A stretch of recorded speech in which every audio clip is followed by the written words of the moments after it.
single access point and secured entrance, and a lot of the pieces are there. There were one or two things that we've got to look at and discuss how we would go about implementing, but we're really evaluating those and deciding as a school community how we want to move forward, making sure that we are implementing recommendations as appropriate. Any other questions or comments from the panel? Let's continue. The next one I have is Library Media Services and Library Media Specialist. ESTEM is asking to continue their waiver of Arkansas Code Annotated 625-103, 625-104, and standards 2D1, 4F1, and 4F2. The charter is going to discuss how those media standards will be taught, but other than that, I have no legal concerns.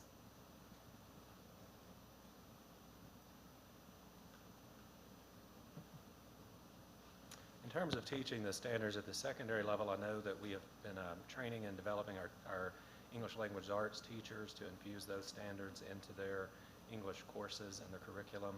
The elementary level, I know Ms. Smith, since she's come aboard, has really worked hard at rebuilding our relationship with the Central Arkansas Library System. And in fact, I believe that they have been working on professional development for our teachers from their perspective on the media standards, helping us implement, and may even be coming over and teaching some of those standards in our elementary classes for us to ensure that we're meeting those standards and that our students are getting that content.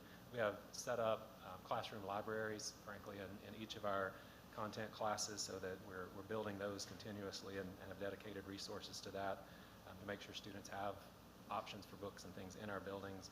But with the Central Arkansas main branch being within walking distance of our two downtown schools, our original campuses, and with a trolley stop away from our East Village campuses, it feels like we'd like to continue using that resource as our primary media center. On the UAL Little Rock campus, our students have access to the library there that the university has and those resources. I have a follow-up question on that. How often do the students attend or go to the Central Arkansas Library? So in the past, pre-COVID, with COVID, we weren't able to go as the way that we had been. We tried to get them over there. I think it was monthly, at a minimum quarterly. Since COVID and this year, we're really just starting that back up. We're working on the tech card so they can have access to all of the digital resources and all of the ebooks. We've invested in a lot of devices so that all of our students can do e-reading on digital devices as well, so they have access to those materials while we continue to build back a schedule for actual physical on-site using that library.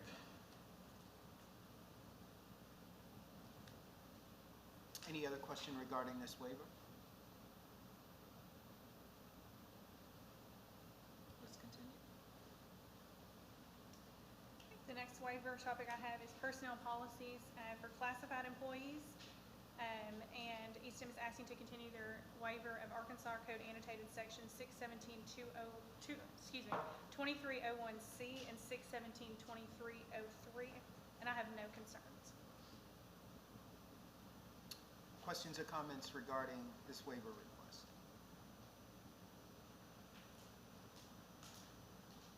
Seeing none, let's continue. All right, the next one is Personnel Policies Committee on Personnel Policies. It's a waiver of Arkansas Code Annotated 617.203, and I have no legal concerns. Any questions from the panel regarding this waiver?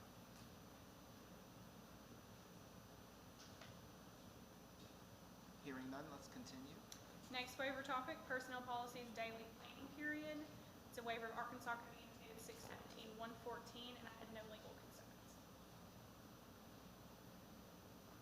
Questions or comments from the panel regarding this waiver? Hearing none, let's continue. Next was Personnel Policies Requirements, and it is Arkansas Code Annotated Sections 217.201, 217.204, 217.205, I'm sorry, 617.201, 617.204, 617.205, 617.206, and 617.208, and I had no legal concerns. Questions from the panel regarding this waiver request?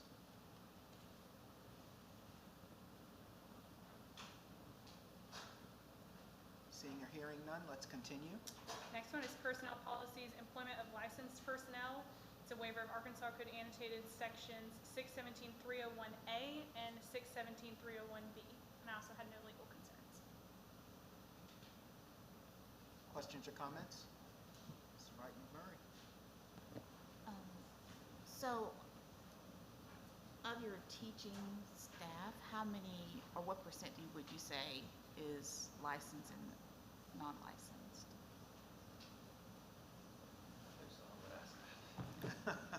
We, so for this current year, it's really 55% of our teachers are fully licensed, 45% are not fully licensed. Some of those are people who are licensed in a different area but haven't, received certification in the area they're teaching. But we've always tried to seek a good balance between the traditional trained licensed person and some of our non-traditional avenues and ways of finding, particularly at the secondary level, content specialists who we can work within our master classes and our professional development to train on some of the instructional skills. And so it's a little over half are licensed, which is, I think that's up a little bit from where we were last year. One of the things we made a commitment to doing this year, particularly at our East Village Elementary School, as we had turnover in our leadership there and trying to sort of turn a corner to pick up some performance in that elementary level, was to seek a better balance of more traditionally certified elementary educators. So we did that this year. And, I'm sorry, and so when you look at the levels, elementary to high school, do you see that is it evenly distributed across those grade levels, or is there a certain grade level that we see to where you have more unlicensed teachers than licensed that are in front of students? We actually tend to have higher percentages of licensed teachers at the secondary level. One of the things that we had been doing because of our difficulty finding STEM teachers for a number of years, we created what was called a STEM residency program through a grant. We've actually been doing it now, funding it ourselves for the last probably 6 or 7 years, where we're trying to take on people who have content knowledge in the STEM fields, and then we would put them through a year of training, and it's actually now an alternate pathway that through the Department of Ed and DESE for licensure. And so this past year we got approval working with DESE to actually drop that down into the upper elementary grades, so like maybe 4th, 5th, 6th grade. Okay. Looking at some middle level certification, but for our 5th and 6th grade teachers, which are in our elementary, so that we are sort of trying to expand that beyond just that secondary, because we're actually finding just anecdotal conversations with our elementary directors. This is recently, it has actually become more difficult to find high quality ELA elementary level educators, which it was always STEM before, but we had sort of a plethora of choices for STEM teachers in the elementary. We're struggling to find people who are really high quality and highly trained for the ELA side. So we're working on possibly expanding that program in different ways in the future. Okay, thank you. As we're talking about your staff, I just want to confirm that my numbers are similar to yours. You have about 104 of your staff with 3 or years less of experience, about roughly. Yeah, that's one of the things, that, again, it was an effort this year, particularly at the elementary level, to start trying to balance that out more with some more veteran staff. One of the reasons we have a lot of less veteran teachers today is that when we started that expansion, we literally doubled our teaching staff in the 2018-19 school year. And so a lot of people that we brought in that year and the next year or so were new teachers, and so they just don't have a lot of experience. So part of our commitment is also on the teacher retention side. I think the last thing I looked at for teacher retention, we were in the upper 70s, 76, 77% teacher retention, which is really right in line with what the state of Arkansas as a whole was. I remember seeing a report, and I think we were almost identical to the state numbers. And so, we'd like to be able to outpace that and find some creative ways to hold on to more of those teachers so we can build up that veteran pool. As I was looking into your staff, I want to commend you because you have really diversified your teaching staff. And that was one of the things sort of that Ms. Newton's original question earlier that I was wanting to hit on was it's really been a commitment of ours to do that, and I feel like we've seen the results of that. Absolutely. Okay. questions or comments regarding this waiver? All right, we're getting there. We're getting there. Let's keep going. Next waiver topic is classified employee minimum salary. It is Arkansas Code annotated section 617-2403, and I have no legal concerns. Questions or comments from the panel regarding this waiver? Let's continue. Next, personnel policies, non-instructional duties. It's Arkansas Code annotated section 617-117, and I have no concerns. Questions or comments regarding this waiver request? Let's continue.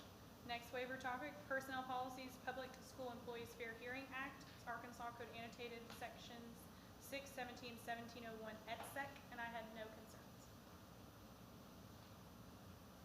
Questions or comments regarding this waiver from the panel? On to the next. Next waiver topic, personnel policies, Teacher Fair Dismissal Act. It's Arkansas Code annotated section 617-501 et sec, or I'm sorry, 1501 et sec, and no concerns. Questions? Moving on. Right, next waiver topic is physical education.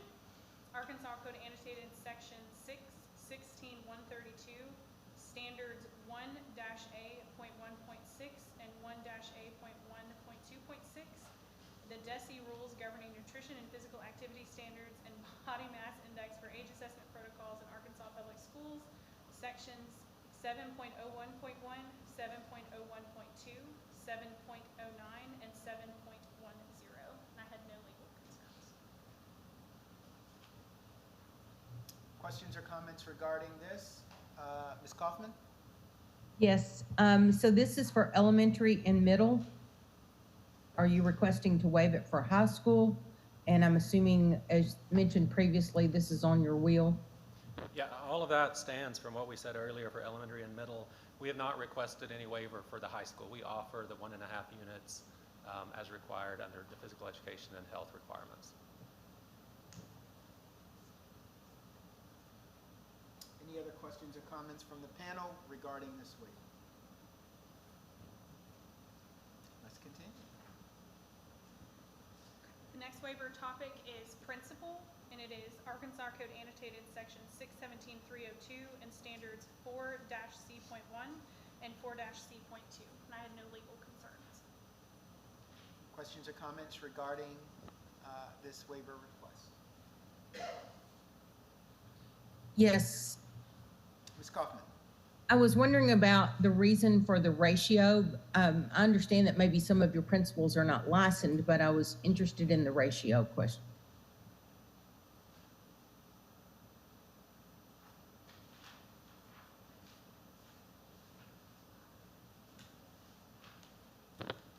So I think our goal here is primarily the licensure piece. Let me look at.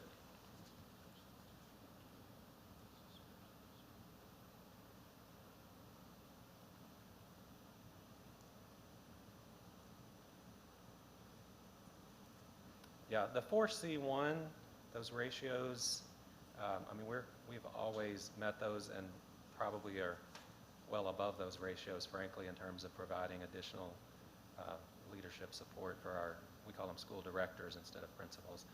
I think 4C1 is probably unnecessary. 4C2 is the piece we really need because we do embrace the flexibility for hiring teachers outside that licensure. I do want to speak to that in terms of our school directors, just something that I think is really valuable to know.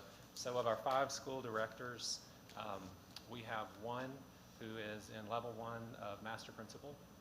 We have 2 who are, I believe, working on doctorate degrees in educational leadership, and we have a 4th who is enrolled in the U of A Impact Fellowship Program for training principals in high poverty schools, a master's degree program there. And then our 5th was recently hired at our East Village Elementary this year, and she's a veteran, fully licensed, experienced elementary school principal who had some years in Little Rock School District before she came to us. So we feel really good about the quality of leadership at the school level. Fantastic. Any other questions, Ms. Kaufman? So are they rescinding 4C1? Yes, we're comfortable doing that. Thank you.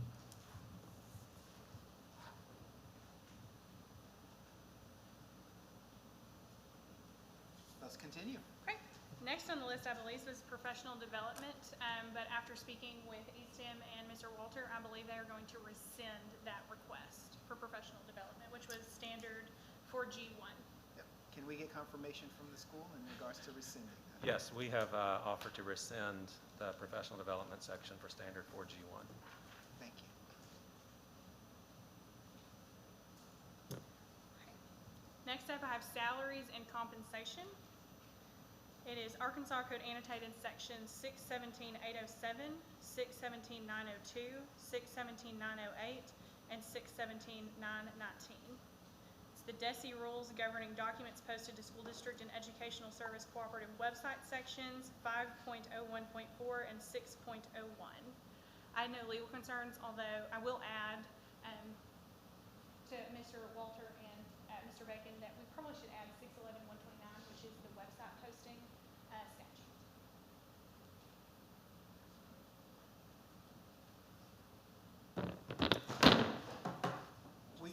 That's okay. We will need to get, I'd love to get some confirmation from the school that they're comfortable adding what you just requested. Can I speak on that? I learned a long time ago when lawyers tell me to do something, I'm probably going to listen to them rather than think I'm smarter, so we'll follow through on that. Absolutely. 611-129. Right, I just want to add. Yep. Mr. Chair, if I may just add another comment, Trip Walter, APSRC. Given that means, though, that does not mean that there won't be any posting of salaries and compensation. It's just due to the difference in the fact that ESTEM, as with just about all charter schools, doesn't follow a compensation schedule that's the traditional step and ladder years of experience. They'll post what they have. It just won't look like a school district's will. Thanks for the clarification. Any questions or comments regarding that waiver from the panel? Okay. The next waiver topic I have is school calendar, school start date, Arkansas Code Annotated, Section 610-106, and I have no legal concerns. I see a question from Ms. Kaufman. Ms. Kaufman? Yes, now that we have 4 calendar options available to school districts, I'd like for the charter to speak to why they can't address one of those.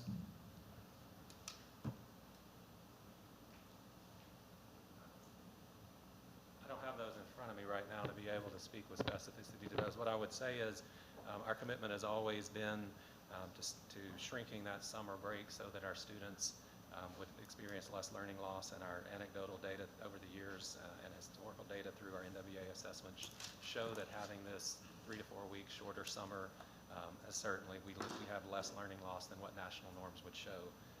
I don't have the 4 in front of me right now to be able to speak with specificity as to those guidelines and where they would fit with what we've historically done that's worked for our population.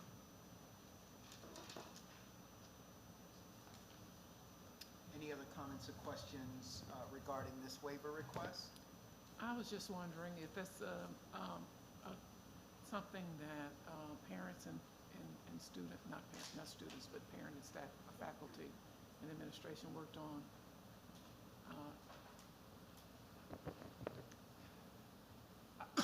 Yes, I would say everyone embraces the way our calendar works, understanding the purpose behind it. They like that because we start earlier, we have some extra breaks thrown in, like we invented the fall breaks that we do a week at the end of the first quarter. We also have always taken off the full week at Thanksgiving, which now it's interesting to see how other districts and people sort of follow in that suit once someone starts something like that. And so I think our families embrace the way that calendar works. Probably there would be a few people on our staff who wouldn't be unhappy if the August 3rd start date or August 2nd were traded for an August 17th or 19th. But I think that's probably just everyone would like to have a few more weeks of summer and live in the now. But I think on the whole, it certainly is something that's been embraced by our community over the years. I do have a follow-up question. Yep, Ms. Mrs. Wright Murray. So just for clarification, you guys were aware of the 4 different options and elected to remain with what you had, or you were not aware that there were other options you could utilize, and that's new to you today? No, that's not new to me. We Okay. looked at those. Okay. I don't have them in front of me to be able to speak with specificity as to why, but when we evaluated that, we didn't see what fit our needs being one of those. But I don't have it in front of me today to speak with specificity. Okay. I'm sorry about that.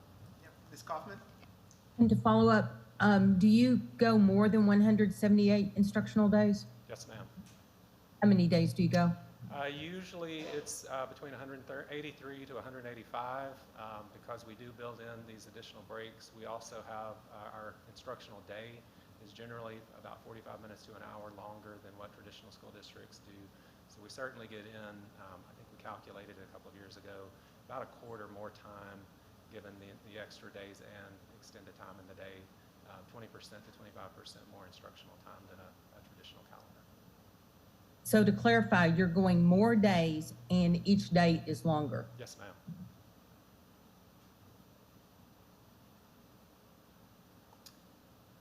Any other questions or comments regarding this waiver? All right, let's continue. The next waiver topic is superintendent, and Eastham is asking to continue a waiver of Arkansas Code Annotated Section 613-109, 617-427, Standards 4B1 and 4B2, and the DESI rules governing the superintendent mentoring program. There were no legal concerns with this request. Questions or comments from the panel? Seeing none, let's continue. The next waiver topic is teacher licensure. Arkansas Code Annotated Section 615-1004, 617-309, 617-401, and 617-418. Standard 4D1 and the DESI rules governing educator licensure, Section 7. There were no legal concerns with this waiver request. Questions or comments from the panel regarding this waiver request?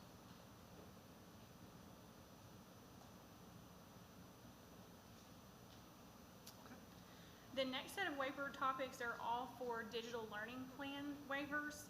The first one is attendance, and it is Arkansas Code Annotated 618-213A2, and there were no legal concerns. Questions or comments? Hearing none, let's continue. Okay. We have a class size and teaching load DLP waiver. We've got the same Arkansas Code Annotated 617-812, but since it was rescinded earlier, will it continue to be rescinded on this? Yes. Thank you. We will strike that. So it will instead be class size and teaching load DLP waiver standards 1A5, 1A6, and the DESI rules governing class size and teaching load. Questions or comments?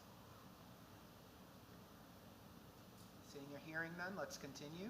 Next waiver topic is the 6-hour instructional day DLP waiver, Arkansas Code Annotated Section 616-102, 610-126, and Standard 1A 4.4.2. There were no legal concerns. Comments or questions? Ms. Wright Murray. Sorry, I was trying to look back at my notes that I made. Sorry. No, there's no need to be sorry. I was trying to look back at my notes Take that your time. I made. And about the sorry, so I meant to say earlier, so sorry I was running late. I had a sick child this morning, so that's what threw me off completely. And I sent an email, I thought, to Ms. Kaufman and Ms. Summons, but then I realized that it didn't go through. So I apologize for that. Going back to the waiver that includes the digital learning plan, and I'm just trying to, just for my own information, I know that we previously reviewed a lot of those, approved a lot of those for a set period of time, and now that this is going to be a part of the waivers for the renewal, and I'm looking at that you're asking for a 13-year renewal, so how will that affect the timeline of what was previously approved for the digital learning plan? and then the timeline for what will be going forward. That's just for my information. I'm going to have to ask a content person about digital learning plans because I'm really not certain 100% how those work. And will it affect it? I'm just trying to get a sense, because I know that we specifically addressed timelines of those approvals for those plans previously, and I'm just kind of wondering how will that affect it if we batch it in here and there's a 13-year approval for this.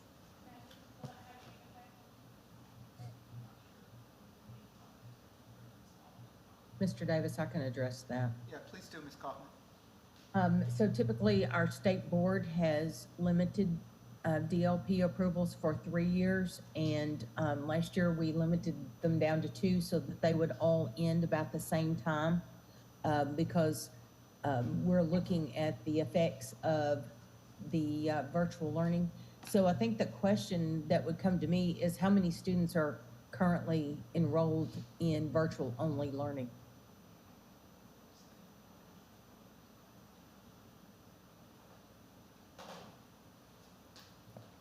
Janicia Howard, ESTEM. So at our secondary levels, total out of all 3 schools, we have less than 10 students that are participating in a virtual learning environment, and that's in conjunction with the Virtual Arkansas Academy. And so we are not providing a virtual option for our students to take all year long. What we are doing, however, we've added an online learning platform for students that may need to be out for an extended period of time. So whether that's a medical reason or whatever, if a student needs to be out for more than a couple of days, that student now has the option to participate in virtual learning from home if they're sick or if they have a sick parent, specifically because we don't have transportation. And so sometimes parents are not able to get their students to school, so it gives them another opportunity to still participate in coursework. At our elementary levels, we don't offer a virtual option at all. And so what we learned from the data is that our elementary students need to be on site, and we need to be able to give them the support they need in front of them. They need hugs. And so we made sure that our virtual options for them, we took away and just left that available for our secondary students who are more successful in using that platform. So my comment would be, I think that speaks to the concern about 13 years for a digital learning plan.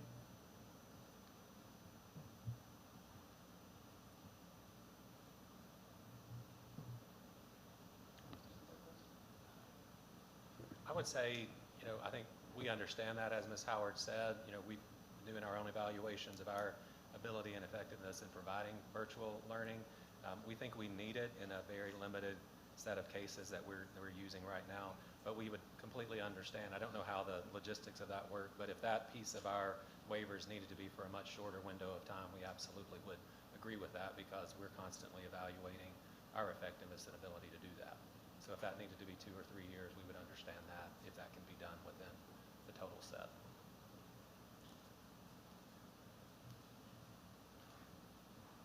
And I don't know. I don't know how that works with it being in here, because if we approve this application, then it's all that's in there approved under that full timeline, or can it be we approve this application for this distinct amount of time and then this piece is separate? I don't know how that works. So we can actually approve the waivers to expire at a set time.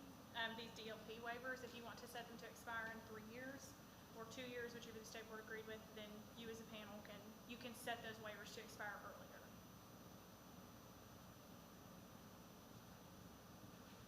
Considering that, what is the request of the school if we were interested in doing that? Are we looking at a 2-year, 3-year? I would think we would ask for 3, but I don't know that I have to have 3, but I think 3 would be a good window for us to be able, we're just really coming out of COVID, and obviously, depending on who you ask, we may be back in and out of RSV and flu and everything else. So it really feels like if that set only were for 3 years, we would be comfortable with that and having a reevaluation of that.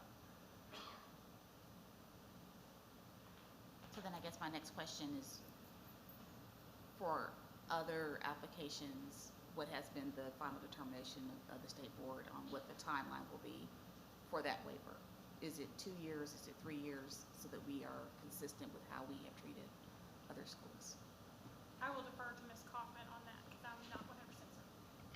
So the initial initial approval by the state board was for 3 years, so that was last year plus this year. We're finishing up we're halfway through the second year. So they would have another year and a half on those approvals. And Ms. Kaufman, would that mean that they would then have to come back if they were to amend it and then request an additional 2 to 3 years for that specific waiver? So there's been some conversation, and I'm sure, you know, we're headed into a legislative session. So it's, I think the state board wanted to have time to see what the effects of the digital learning programs were, and then decide what waivers would be needed in the future to address these individual student issues. We're not talking about a whole body of kids going virtual for the full year. We're talking about students moving in and out of services. So that work is still being done. And that's pretty much what the state board asked us to come back and do, is figure out what the effects are, what's the best plan for the state moving forward.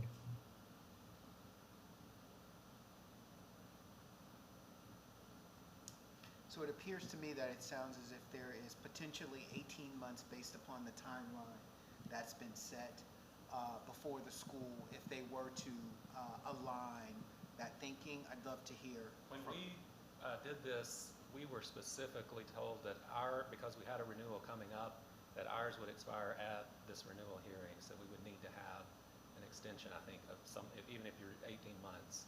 My understanding was this is the end of our digital learning approval unless you extend it today. Absolutely. And is the school comfortable if we were to do an 18-month approval, or does that need to be 2 years, 3 years? I'd love to. I mean, our hope would be, I think 3 years gives you enough time to do more, but I mean, we're obviously at your mercy, so I would think. No, I don't think that's right. I mean, Go ahead. you all can decide that, but I think 3 years is probably enough for us and this team to be able to have, as Ms. Kaufman described, I mean, really just evaluating the effectiveness and how we use it, knowing that there may be changes coming. Mr. Walter, do you have something to say? I just, Trip Walter, APSRC, just want to re-urge what Dr. Bacon was said. I think he's made some thoughtful comments about how the waiver is being utilized now. A 3-year window would give he and the school a chance to completely review everything and then see what tweaks need to be made, and this way still continue to provide that option for the next 3 years, and then come back and address it with this panel at that time. Yep. Mrs. Wright McMurray, any concerns or any questions regarding a 3-year limit on that waiver? I just want us to be consistent with what we have done with other schools and in line with what the state board has already determined that they are okay with. So that would be my only additional comment. Any suggestions or advice, Ms. Wagner, in regards to that consistency piece? Since the state board has not said that they would not grant them renewals, I don't think there's any issue with granting them a 3-year waiver of that. I don't think you don't have to align it specifically. But it's up to the CAP. So the CAP makes the final decision there. If the state board, for some reason, does not like it, then the state board will send it back. Okay, and I think we've gotten approval from the school in regards to that waiver being 3 years. Is there anything we need to do in regards to documenting that, or it's already? When I do the cleaned up sheet, I will note in there that it is for a 3-year period only Fantastic. on each of the DLP waivers. Okay. Want to continue? Yes. We have the clock hours DLP waiver. It's standard 1-A.2. I had no legal concerns. Questions or comments regarding that? Continue. And then the recess DLP waiver, it's Arkansas Code Annotated Section 616-102A5, and the DESI rules governing nutrition and physical activity standards, Section 7.11. Questions or concerns regarding this waiver request? And we do have a list of waivers that the charter wished to rescind. I was just going to go over them in one batch, if that is okay with the charter. The eye and vision screening waivers, we just had the DESI rules governing eye and vision screening reports. The health and wellness plans, standard 1B3, and the DESI rules governing nutrition and physical standards that went with that. The health and safety services, which was standards 2E1 and 2E2. The report cards, which was Arkansas Code Annotated 615-1902, and then the student discipline procedures, which was a set of rules, DESI rules, guidelines, and development review and revision of school student discipline and school safety policies. The charter is asking to rescind all of those along with the PD that we discussed earlier. And the charter is requesting no new waivers. Thank you for that. School's in agreement with what's been read? Yes. Thank you. Thank you so much. Ms. Summons?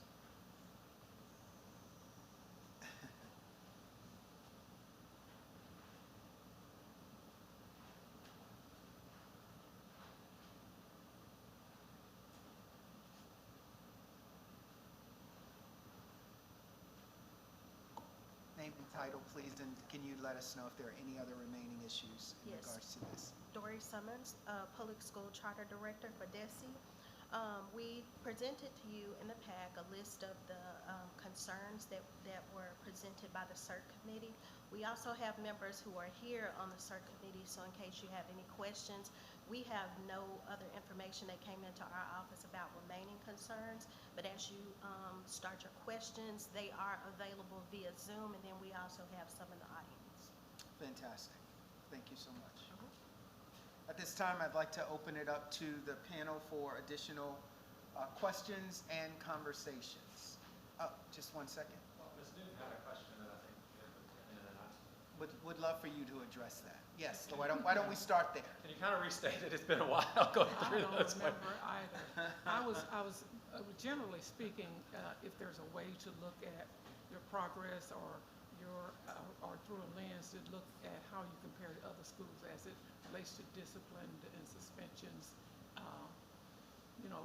around the major population and populations of color, is what I think I'd ask. And I apologize for being out of order, Mr. Chair. No, not a problem. So up until Johnny C. Howard East End, so up until this year, we really didn't have a lot of out-of-school suspensions. And so, well, actually last year we didn't have a lot of out-of-school suspensions. Specifically in 2021, we had a total of 56 suspensions out of our roughly 3,000 students. This past year, the year coming right out of COVID, I think all of our students had just some trouble reintegrating back into school. That's when those numbers kind of spiked, and you heard that 306 number. Right now, we're on pace to have almost a third less than that this year. And so I think we've already put in some things to obviously prepare our students to be back in school with each other, but two, to monitor, like you were talking about earlier, Ms. Newton, to monitor the demographics of those students that are getting in trouble and are having to go to out-of-school suspension or in-school suspension. But again, our ultimate goal is always to teach and to make sure that we're being restorative in our practices with them. And so the goal is for that number to continue to go down regardless of race. My concern wasn't that you'd have the exact numbers, but that we would start as a system looking at those things, generally speaking, how impactful they are to learning based on population, that we just be more aware as a state, as a system, charters and regular public schools as to how you look based on some other schools that are like or are not as like. So that was my intent. And I would say one of the other things that we've noticed from our data, as our population has become more high poverty, one of the things that's most striking is, as I said, we always use NWA assessments. We used to do them 4 times a year. We do them 3 times a year, K through 9, and have for years. One of the things that we're seeing is really in the last, I would say, 3 years, so back to that 2019 pre-COVID year, is that our incoming, particularly at the elementary level, incoming students, a full 1 to 2 writ bands, which is a way of speaking about NWA assessments in both math and reading, falling now 1 to 2 writ bands on average below where So we know that the students are entering our doors already behind, even when they come into kindergarten, when you compare that to national norms. That was one of the things I think in the previous goals we had set. We had some pretty high goals for meeting national norms for academic performance, which was based on a very different population 10 years ago. With our current population, we were not seeing that we're meeting those national norms the way we had hoped, because our students are coming very far behind. What we have seen is a tremendous amount of outpacing national norms for growth on our reading and math assessments, particularly in our elementary students. And so, it is we do look more like some of the larger, more urban, traditional public school districts in this area. And so I do think there probably are some opportunities for some more direct comparisons to see how those show up. But we're certainly seeing with the high poverty population, we've had a reduction in incoming performance. And then also, as Ms. Howard talked about, just with COVID, students being at home, all of them at home, 3 months in 2020, about 60% of our kids were virtual in some form or another for the entire 2020-2021 school year. We got a lot of them back last year, and so we have sort of this new baseline of data sort of in this post-COVID. And we've seen that tremendous growth, but our weighted achievement is going to take time to get them caught up and outpace the traditional growth. Thank you. Additional questions? Yes. Susie. I just have a couple of concerns or for pause on the requesting the 13 years, because as I'm looking at the licensure request it goes back to consistency. On our Act 1240 waivers, we give 5 years on that. And I guess I'm also looking at the downward trend. You had Bs on your ESSER ratings, and over the last 3 years, now you're at 2 Ds and 3 Cs. So I just give pause for the 13 years without coming back and re-examining. And so I guess that's concerns, but questions, and just pause on that. And I would say 13 that years. our response to that would be, this panel has, even as recently as last year, given I know several charters, 10 years, who had some performance issues as well. We're asking for 13 because we would like to be able to bring in a new set of kindergartners and have them K through 12, be able to commit that they'll be with us from beginning to graduation. That's where the 13 years came from. We acknowledge, particularly at our elementary level, that we have seen a dip. A lot of that attributed to that reduction in our weighted achievement piece of that. As I said, students are coming to us as our population has changed dramatically from 30% poverty to 70% poverty, and our demographics have shifted. We're seeing students coming in further behind, but we are banking on what we're seeing from the value-added growth piece, even at the elementary level, in particular our downtown elementary, where we've exceeded that 80 level, and we're starting to see that upturn back, that we believe we're on track. Secondary level, I don't think you can get much better than having the top performing growth junior high school in the entire state of Arkansas. So I think that's valuable. I think the fact that our other junior high was in the top 10 for growth and our high school top 20 for growth show a lot of what we're doing is working. I think our elementary kids were hit the hardest by the pivot to virtual and being at home and not being in a traditional environment. It's one of the reasons why we hired Ms. Lori Smith, because we need someone to help us make sure that everything we have as a foundation for a high poverty, highly mobile elementary school coming out of COVID is in place, and we build upon that. And so we're seeing slower turnaround and rebound there, but we've seen a tremendous rebound and recovery at the secondary level, and we would like to know that that is recognized and celebrated as well. I will, please. I want to echo that comment, because that was something that struck me as well, particularly considering the leadership change. Although clearly there's been some strong leadership in place, and the leadership continues. There's some significant consistency there. I did find the 13 years a little bit odd, and I really wanted to know, has there been any other, and this is, I guess, a staff question, any renewal beyond 10 years? And I want to be thoughtful about, are we setting a precedent here? And if so, what's to stop someone for saying 15, 20 years? 16 years because we want to see them through college, right? And so that is a question that I do have. So if we could, staff, is there any recollection of any renewal going beyond 10 years? Yeah. Ms. Kaufman, do you know, is there any renewal that has gone beyond 10 years in the state of Arkansas? So I believe there was possibly to Lisa. Lisa got 13 Okay. a couple of years ago. And that before COVID. And what you're saying, Ms. Kaufman, just FYI, is being echoed by some folks in the room. They are mentioning Lisa Academy and 13 years. So thank you for that clarification. Mr. Baldwin, questions?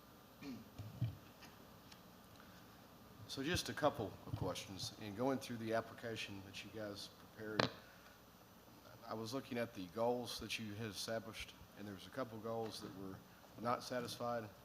And then later on, I saw that there are some new goals that you're placing on yourselves. And I was wondering, are the new goals replacing the old goals, or are they being added to the old goals? And then going back to Ms. Saraceni's question about the letter grades, are you changing your goals to try to deal with the reduction in letter grades that we've seen? And just maybe explain that whole process to us. So the original goals that we had set, you'll even note the first goal was tied to, I think, the Arkansas ACTAP assessments, which went away several years ago, and so that goal went away and was not measurable. The other goals we had set were really related to our NWA assessment, which has been a consistent assessment. We set some really high goals for meeting and exceeding national norms in math and reading that we have not met. We were on track and on pace early on to meet those. We were almost there prior to COVID and prior to the really onset of our expansion. But the positive that we saw was the goals that we are meeting from those original goals, that regardless of where a student comes in, if they're already behind when they arrive, was meeting those growth and exceeding national norms for growth. So both in the elementary and the middle level, the goals we had set for growth, we were far outpacing the percentage of our students who are exceeding national growth norms. And so one of the things that we looked at when we were setting goals for new goals, and I need to find them in my notebook here. Give me just a second to find them. Are they up here at the front? Oh, here they are. Next page, of course. Okay. Was we wanted to look at things that, if this is a 13-year renewal, which we were asking for, that would probably still be in place and relevant, and they're measurable and attainable. And so we set goals around growth, including our NWA growth, because our commitment is, we did it before it became one of the K2 mandated state assessments. We continue to use it and would plan to continue using it because we see the value of the fall, winter, spring progression, the growth comparing to national norms. So we set some goals around our NWA assessments, and we set goals for the value-added growth through ESSA, because regardless of what test and how the test looks the year after this, I guess this is the last year for ACT Aspire, regardless of what the state assessment looks like, we really don't know. Are those going to be higher, lower than they've been? Our goal is still those ESSA calculations for growth to make sure that we're adding value to our students based on their previous performance. And then the other goals we set were really related to more outcome-based. So our 11th grade state mandated assessment for it's just the ACT, which is that college readiness piece, is making sure that our students are meeting or exceeding state norms. This year, we didn't put it in our presentation because we only had a limited amount of time, but our 11th graders actually exceeded all of the local school districts in Pulaski County and the state in every subcategory of the ACT for the 11th grade assessment, so both composite and then all 4 of the content areas. So we've set a goal there of maintaining and exceeding by half a point state performance on ACT, and then some, getting our students to and enrolled in college as sort of that college readiness and outcome measure. Sure. So the old goals would go away, and these would be our new set of goals. Okay, so forward looking, it would be these The Section 4 goals new on goals Section 4. would be what we have set as metrics that we believe will continue to be measurable. So we didn't set anything based off of the state test other than specific to value add. Okay. So my follow-up question would be on the new goals. They seem to be somewhat less aspirational than your original goals. And I guess what you're saying is you have a different demographic of student now, so are you kind of giving up on the aspiration a bit? Well, I would say exceeding the state composite performance by at least a half a point on the ACT is pretty aspirational. We have not been at that point until really recently. This is one of the first years we've been there. I would say getting 90% of students admitted to at least one college and really getting them actually enrolled in college would be pretty aspirational. 70% of students meeting or exceeding national growth norms. Our previous goal, I think, was looking at least 50% exceeded growth norms. We had set a really high bar for exceeding national performance. So that is the bar that we took off the table for now because, as I said, our students are coming in so much further behind that I think we need time and transition through this COVID, all of the changes that have occurred through COVID, to be able to determine what are rational, reasonable, attainable measures on that NWA performance piece. But we know that the growth piece, as Sarah McKenzie and OEP have recently stated, growth is the great equalizer because regardless of where your kids are coming in on an achievement level, you should be able to move them forward, and the value added is actually moving them more forward than one would have expected in a normal situation. So I would bristle a little at saying that these aren't aspirational. They're different based on a different population we serve, and trying to be realistic about we can't control who shows up at our door and where they are, and the students we're getting now are much further behind than they once were, but we can control what we bring to the table and how much growth that we see. So that's why the goals are set there for growth. Yes, please, Ms. Newton. This is my question, and it's just my question from a personal background standpoint, social work. Heaven forbid that we have another pandemic, but given the risk of that possibly happening, what lessons learned, would you do, say, I wouldn't buy as much toilet paper and paper towels, but what would you do to help families and help students and help the trajectory to continue? Even so many people suffer, so many young people suffer, and some more than others. But I'd like to ask every charter that or every school that. But I'm interested in knowing if there's an approach or a thought process around anything impending from this point. So I think one of the best things that we've done is to be able to become a lot more savvy at delivery through a variety of means. And so a lot of extra devices. We have enough devices that students can have a laptop or an iPad in the early elementary grades on site, on campus, and they could take one home as well. Having access to resources, making sure they can get on Wi-Fi. Our secondary schools were already using, It's Learning was the product, but it was a learning management system. And so we've shifted some of that so that K-12 we're using, I think, Google Classroom and some other tools, but making the learning, all of the recorded lessons or handouts or notes or and assessments and everything available in these portals all the way down to kindergarten, so that a parent, if a kid is forced to be at home, parents can assist them better. I think we had things in place, but certainly not at the level that would be across the board for K-12 and for all students. And so I think that was one of the biggest things that we've learned. I think the one thing to me, just looking at as we've talked about some of this, whether it was suspension data or whether it was sort of the re-entry of sort of, closing schools was what only thing anyone knew to do, and offering this sort of full-on virtual, trying to let people make their choices from a safety perspective because it was so unknown. But I think my biggest lesson is that from the earliest level, children are better off when they are in that classroom environment with all of the direct instruction and the opportunity to be with their peers and the wraparound services we can provide. So we were all sort of on our heels. We did a great job. Angie runs that piece of our, having meals available so that parents could pick up meals. So we continued our meal service, sort of a off-site frozen meal, but we were able to do those things and put things in place. But I think now we have a lot of those systems in place. I don't know. Let's hope that it's not another pandemic, and let's hope it's not something else crazier that we can't even predict that would do that. But I think we now have a lot of tools in place to make it where that pivot is easier. As Ms. Howard described, if a student has to be out for still 10 days, or 5 days for COVID, or they get really sick, or they've had an injury and they're unable to make it to school, they can pivot very quickly, whether it's asynchronous or in some cases synchronous learning, and we don't lose a beat. And I think that is, we had it in small places and we knew it was valuable, but we had to commit the resources and the personnel to have it across the board now.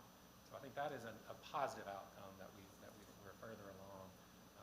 But I just think keeping that community in place, one of the things that I think will contribute to our student retention and family retention is, we went really 2 years where parents weren't really able to come into the building because, there were so many restrictions and we were trying to keep everything, sanitized. And so parents sort of stopped at the door. And we didn't have family events. We didn't have grandparents' days. We didn't have all of those opportunities for building that community. And what we've seen this year is the first year we've really gotten back to sort of, we understand the risk and we know how to mitigate. I mean, people are just, Grandparents' Day this year was 10 times what it's ever been because people are dying to have that connection again. So I think keeping a connection no matter what the conditions are with our families and their extended families and this wraparound support has to stay in place no matter what is happening in the world moving forward. I don't know if that's helpful. That's just me, me talking. So. Thanks for that. Mrs. Wright-Murray. Have a couple of questions. The first couple are around school counseling. So going back to our previous conversation, that you said this is the first year you've actually had someone that was in the building or in all buildings that was Fully licensed and in the school guidance counseling, making sure that we have, and we're meeting the ratios with fully licensed people at all of our buildings this year. okay. So can you just give me a little bit more information on in situations, because in your explanation you provided that you do partner with community mental health partners and such to provide those support services, but then just speaking back to the conversation that we were having around COVID and students coming back into the school environment with so many different challenges and you diversifying your population of students that you're serving, so then they come with particular additional concerns. How is the in-house support provided to students to where that's not farmed out, but in the immediate when a student needs assistance, how is that being addressed? So I can talk specifically, just back to ratios at first, Ms. Wright-McMurray. So at our high school, we have a general student population of roughly about 500, 550 students. We have 2 full-time licensed counselors there, just on site. At our junior high levels, we have 1 apiece, and those numbers are the student numbers are under 500.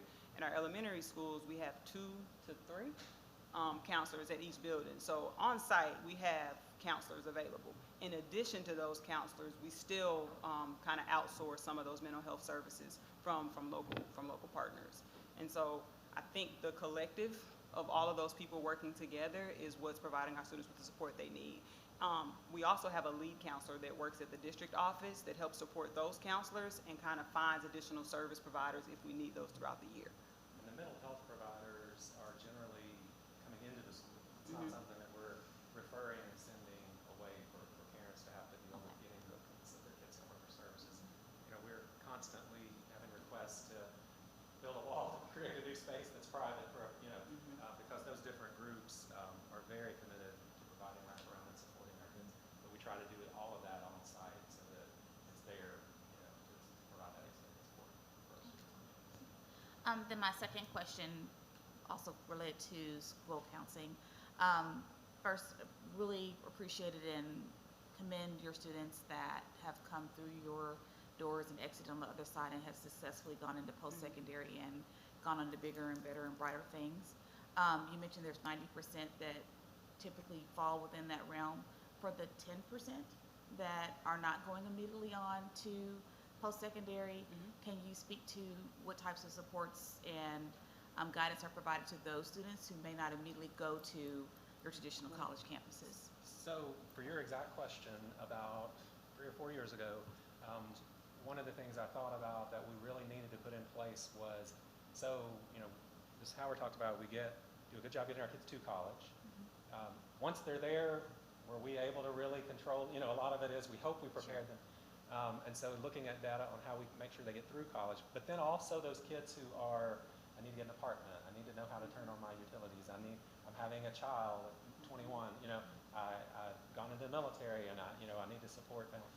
So we created a role, which was one of our former teachers and then guidance counselors. That's really our director of alumni support. And so what this person basically does is from the minute they walk across that stage, they're under her care.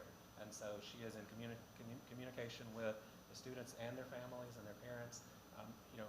I thought we were creating a person who was going to be able to say for that, really I was, in my mind, it was that large percentage who were going to we're trying to get them to college because of the college readiness, get them through.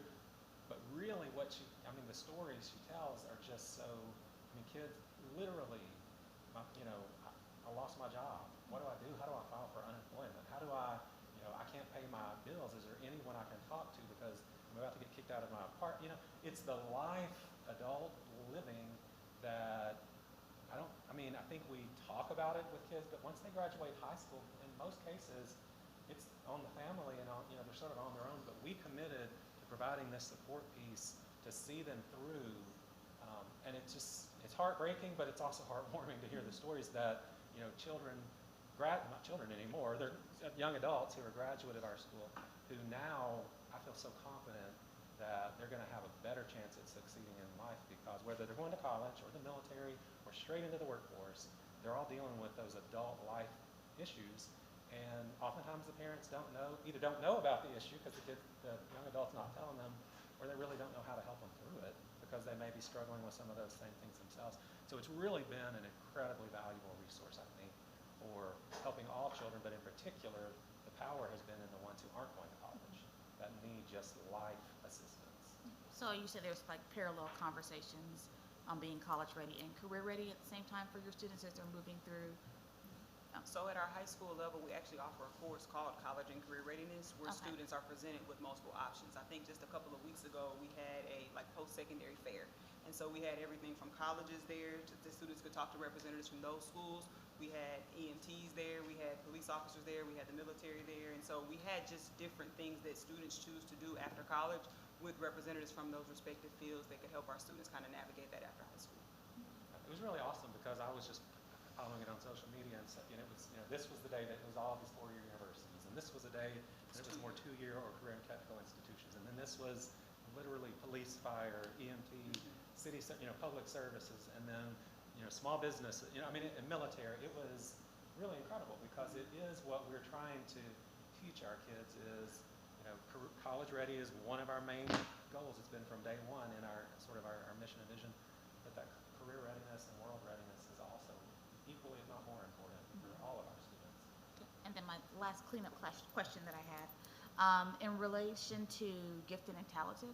So I'm just reflecting back on I think a response to a question that and if I'm misunderstood, please clarify, but there may not be equal representation of students of color in your GT AP courses. So And so just kind of getting a sense if that is correct, are there things that are being done to try to better educate students on those options? Or are you seeing that they're just not wanting to take part in those, and how are you addressing that? So no, I think that's a great follow-up question because I think in the past it has been somewhat disproportionate. But just last year we had about 22 students at the high school level that were enrolled in AP courses. This year that number has more than doubled already. And so I think with the implementation of the program I spoke about earlier, eSTEM Advantage, and just opening up those opportunities for students, putting those supports in place so that they can be successful in those courses once they take them, was a commitment that we made at both the district level and the school level. And so I believe that we're doing some things to make sure that there's equal opportunity available for all students. Any other questions or comments before we move to a motion? Mr. Davis, I have a few. Yes. So first of all, thank you for your presentation, and I did visit eSTEM, so I did get to see all of the buildings, and I appreciate Dr. Bacon taking me around to all of them. My first concern is a calendar start date waiver when we have 4 options and they are a traditional school. So I think that should have been a consideration on one of the 4 calendar options. That's my first thing.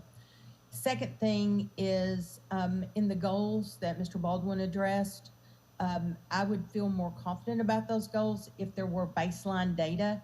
Where are you starting in relation to those goals? And that we, every year, or even when you come back for renewal, to see yearly progress on toward those goals.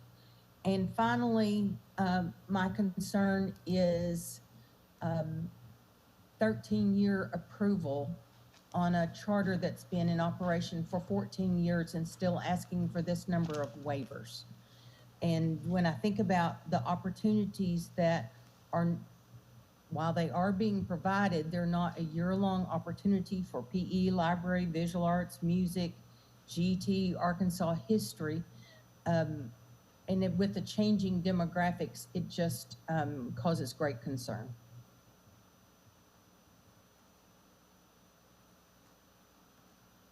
Response? Is that a question? Well, no, I think she raised some concerns. I would like to think that the school would like to respond to some of those concerns if you have any additional information.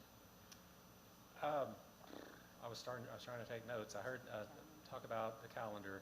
I mean, we're willing to have an ongoing conversation about that in terms of when the 4 options we looked at, and we didn't see how that fit with what we have always done and have committed to doing.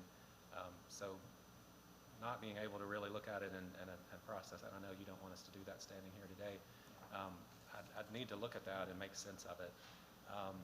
You know, we feel like we did a really strategic evaluation of these waivers, and you know, our commitment was always, you know, seeing what works. If the waiver and flexibility works, pushing for other people to have those same waivers, or for those laws or policies or standards to go away. You know, I stood in front of the I think it was the House Education Panel, and spoke on behalf of those waivers that allow traditional school districts to get the same waivers that charter schools had. I'm all about the need for flexibility, and for perhaps removing some of the rigid requirements that we have in place if we can show that they're not necessary. So what we did was paring down, taking out, you know, we rescinded 5. You know, if you know me, and Debbie Kaufman knows me pretty well, giving up a waiver, I've fought these battles for 15 years when we had our accreditation crosswalk of I don't want to give it up until, you know, we know for certain that it's not something that's valuable to our organization. So we've rescinded 5 plus, I think 5 or so more where we've given up pieces today, because we see that perhaps we've moved on beyond those and they're not relevant to us, or in a lot of cases when we're talking about the safety and security and some of those health things, you know, we've learned that lesson, Ms. Newton, coming out of COVID, that we need to provide that, the counseling piece, the wraparound service. You know, those are things that we've just learned those lessons about. We have to make sure, you know, I don't want flexibility from some of that, because we need to be able to do it because it's the right thing to do in this period. We've got to make sure our schools are safe. We've got to make sure our kids are well and healthy and can come to school and be well. And so, you know, we've evaluated these waivers and removed a number that we didn't feel like were relevant, or that frankly we felt like we were meeting and didn't need anymore. So the ones that we've kept are things that we believe are valuable to our student population and valuable to our way of doing business. I know moving forward with the organization, they'll be looking at these again continuously to see, is that the right way for our schools to operate? And I mean, I think, again, my philosophy was always, if I get a waiver from it and we're able to be successful and other people get a waiver from it, let's just do away with that altogether instead of having everyone have to seek the waiver. So, I mean, I feel really strongly that we've done an evaluation and feel good about the pieces we have in place are the things that we need to keep in place.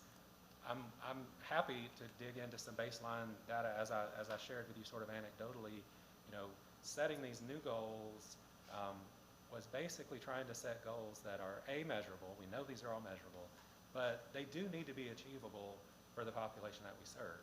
So when we look at, you know, a majority of our schools every year being at 80 or above on value-added growth, this was the first year, I think in the last couple of years is the first time we've been where the majority of our schools were at that level. Because our population, you know, and with a new assessment, so to commit that all of our schools will exceed it every year, feels like setting ourselves up for an unrealistic expectation when the new test comes on, and perhaps there's a dip, an implementation dip for a year or two. So I don't feel like the goals that we've set are not based on historic performance. They're based on what we see in our students that we serve today and where we think that we can move them. It's the same thing with that ACT goal. This is the first time we've been above. We were not 0.5 points above the state in that ACT level, but our commitment is to getting there. We now know we can do it with the students we serve today. Our commitment is to meet a higher bar for that. The goals related to getting kids into college. I mean, we set a goal of at least 90% of our colleges accepted to at least 1 4 or 2-year university. Tell me someone else in the state of Arkansas that is accomplishing that today. Tell me who's doing that. 90%, 9 out of every 10 kids that walk through their doors in high school and are there for a high school experience are getting into at least one college. That's an aspirational goal in a state where I think our population of adults with college degrees is somewhere in the 30% range, and I think we only beat maybe 2 states in the entire country. Those are aspirational goals. Those are high goals set based on what we believe on our previous history and the students we serve today that we believe can do it. And so I don't think that these goals are not in some way rooted in our current level of performance, an eye to the history of where we've been, and using that as the basis point to say what is achievable and what is aspirational moving forward. So that's where these goals came from. And can you, sorry, Ms. Kaufman, continue, and then I'll ask my question. Well, just to clarify, I wasn't questioning the goals. I know you were. I was just asking for baseline data. Absolutely, But- absolutely. But you can go ahead and move on, Mr. Davis. Well, and I did want to revisit the idea of 13 years, and I think you've provided some explanation on how you landed on a 13-year renewal. I guess my question is, if that were to be reduced to 10, or if that's something, what do you feel you would lose if that were to happen? I mean, I think the 13 years, of course, we requested 13 years in 2013, and we were given 10. It's just the idea of being able, as we're recruiting, and Ms. Cleveland, who does all of our admissions, knowing that when a parent is interested, that we can say this school is going to be here without a doubt for your child walking in the door in kindergarten until they graduate. That was where the 13 years immediately comes into play. It's just a K-12 environment and wanting to be able to commit that we can serve students for that period. If your pleasure is that it's 10, we've been there before. We again are at it's obviously your decision, and we would be probably okay with that, but the 13 was selected for a reason. It wasn't just random. I know some people may think it's sort of random. Not 10, not 20, not 5, but that's where we came up with that. I'd love to hear any other additional comments from panel members in regards to that question of, 10-year renewal versus 13-year renewal. You alluded to Lisa Academy of getting 13 years, but when you go back and look at their ESSER scores, they have no Ds. I go back to the trend going downward. I just have a problem with the 13. I just pause for concern. Those are our babies.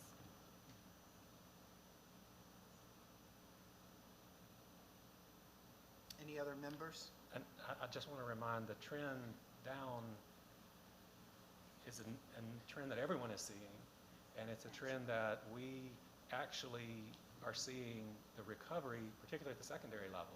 So I don't want that to be forgotten, that there is tremendous growth and progress that we're seeing, particularly in our junior highs and as we work to high school. And we saw the rebounding at our elementary level with that value-added growth. But I think we all know that when you go from schools that were 30 to 40% poverty, schools that are 70% poverty, you're working with students who are coming in the door further behind. And our baseline data shows that, as I said, 1 to 2 RIT bands behind. So our commitment has always been getting them back on pace by value-added growth and throwing in more support and more seeing those growth numbers exceed sort of the national norm for growth, which is one of our NWA goals that we've set here, is comparing to national norms for growth. And so, that's our focus, is growth, and we feel really good about where we are with growth from this last year's set of data. Thanks. Any other comments or questions? It seems like we're ready to call a question. question.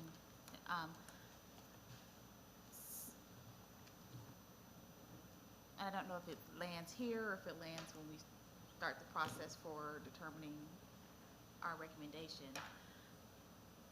But if some of the concern, it seems, is that if we do this 13 reach out, and then if we do start to have challenges, you know, what ability do we have to correct if we're getting off course, if we have that 13 span out before we can really say we need to do anything different? Is it possible to say, with the contingency of back for review or something, to give an opportunity for us to kind of see, are we making the gains that we would like to see happen to correct for COVID and for changing a population and for different demographics before saying 13, and then maybe after review, then we can say, okay, now you can have those additional 3 years, but not just give them now when we know we're seeing some things that are causing some folks to have pause. And that's just something I just have a question about. And I don't know if that's here or that's in another Yeah. place. Probably once the motion That's is something the made, legal there could be eagles will some have to kind additional of. conversation. Yeah, no, thank you for raising that. We'd like to move, if someone would like to make a motion in regards to the renewal of Eastham Public Charter School.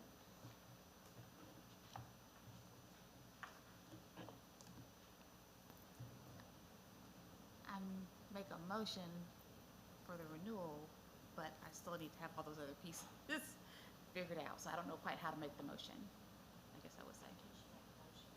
You can make a motion for 10 if you'd like, and then it can be seconded, and then conversation can happen, and the vote can be made on that motion, and it can be approved or denied, and then another motion can be made if someone's interested in 13.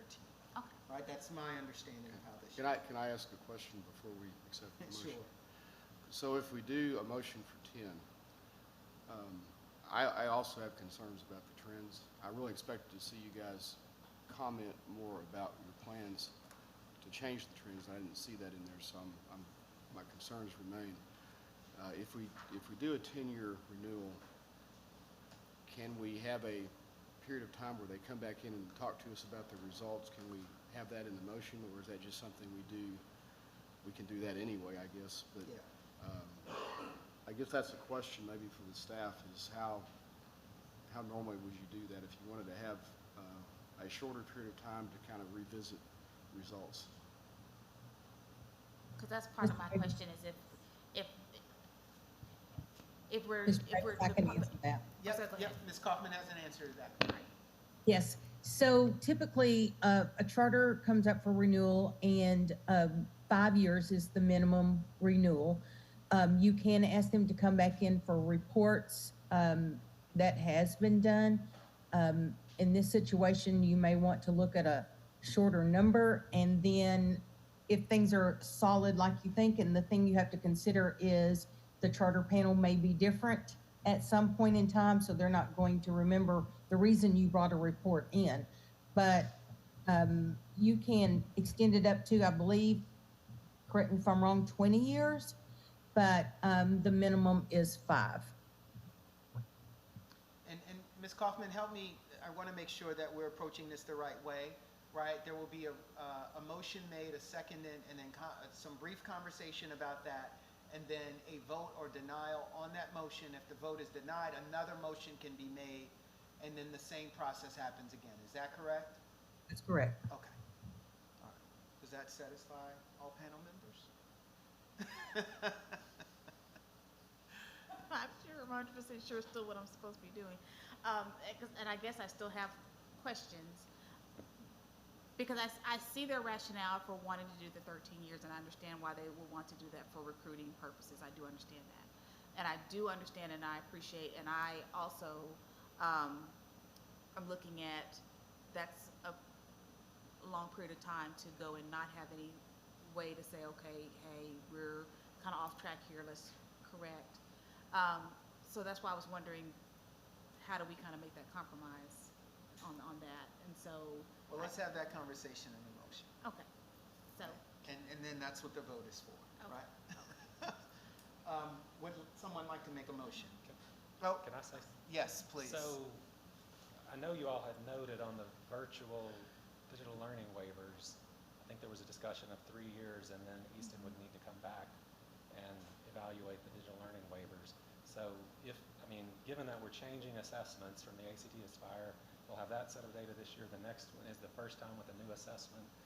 3 years, if Easton has to come back to defend the digital learning, perhaps a report at 3 years when that happens, if you were to give us the 10 or 13-year renewal, that there's a checkpoint. Since they're already going to have to come back in 3 years over the digital learning piece. Yeah, and I think Ms. Kaufman made it clear that we can request if we wanted a report for them to come in and provide a report or an update in regards to that work. So with that, I'd like to make a motion to approve the renewal application for East End Charter for 10 years with a review in 3 of their progress. Is there a second? I'll second that. Okay, a motion has been made and has been seconded for a approval of the renewal for eSTEM for 10 years with a review in 3 years or an update report in 3 years. Any conversation? Okay, all panel members, it's now time to vote. Those in favor, please state your wishes by stating aye. Aye. Any opposed? Okay, motion passes. If we could now, I think charter panel members, we will go to our voting sheets. And if you could go ahead and record your vote on your voting sheets. We will then come back and state how you voted on the voting sheets.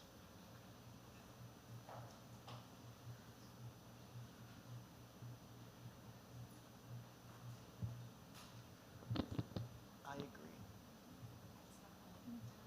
I'm not getting it. It appears that there's a little bit of an issue. I'm sorry? Yeah, it appears that it's not letting us adjust the voting sheets. It seems like edit is not allowed. It appears that we can only view the document. I think staff is addressing the issue. Let's give them a moment.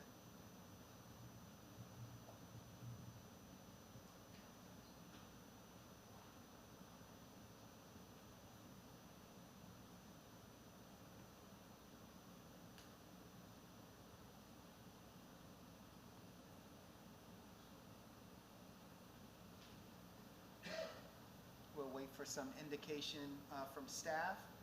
If nothing else, what we can do is potentially record it on an individual Word document and then transfer that in if necessary.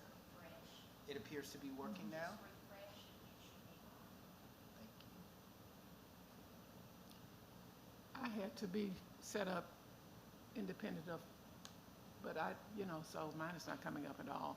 And maybe Matthew can help me with that. Okay. Okay. He said he would type in what I said. Yeah, mine isn't working either.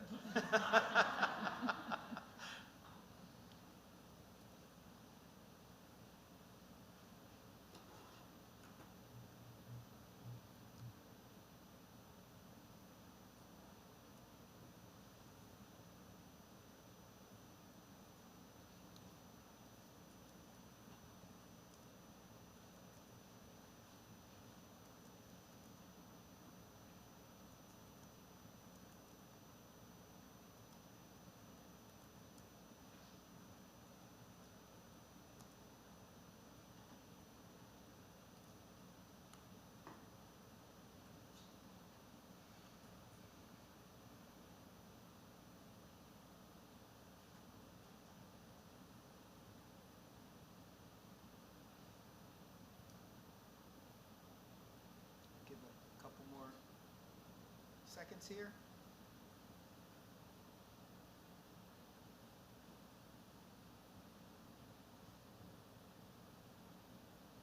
And why don't we start with Mrs. Newton? Mrs. Okay. Newton? My vote is yes for the approval of an application for 10 years. And my explanation is that the application is structured using as a compass educationally, social, and psychological needs of the school, students, and parents. Mr. Ball. So I approve the motion to grant a 10-year renewal subject to a 3-year review for educational results and trends. My vote was in approval of the 10-year renewal based upon a history of good historic performance and recent history of student growth. Mrs. Sarancini. Support the 10-year renewal of East STEM with a report within 3 years on progress of academic progress toward goals. Mrs. White-McMurray. I voted for the motion. I support the motion. I commend ESTEM on the success they've experienced thus far. I look forward to hearing their progress and revised goals in light of post-COVID and demographic changes in 3 years on addressing concerns. Ms. Kaufman. I voted in favor of the renewal for 10 years with the DLP waivers for 3 years only and a review by the charter panel in 3 years. That review of progress in 3 years should include the data for each of their goals. Thank you. Staff, is there anything that we're missing in regards to this charter renewal process for ESTEM? Okay. Hearing none, this first process is over. What's the pleasure of the panel at this point? You want to take a 10, 15-minute break? Yeah, I'm seeing heads nod. I am not sure, actually, staff. I don't know if lunch or what that. Okay. So what's the pleasure in regards to lunch? Are we thinking 45 minutes? Are we thinking an hour? What's the thought? 30 minutes? 30 minutes. Yeah. Okay. So we'll break for lunch for 30 minutes. We'll return back by 12:30 to start the second process with Friendship Aspire Academies of Arkansas. And ESTEM, congratulations on your 10-year. Congratulations. Dr. Bacon, you're more than come back for any sort of renewal process, I'm sure. This is the part that you love Recording the best. I know he's saying that's going to be a hard no for him, probably. Thank you. That'll be a hard no.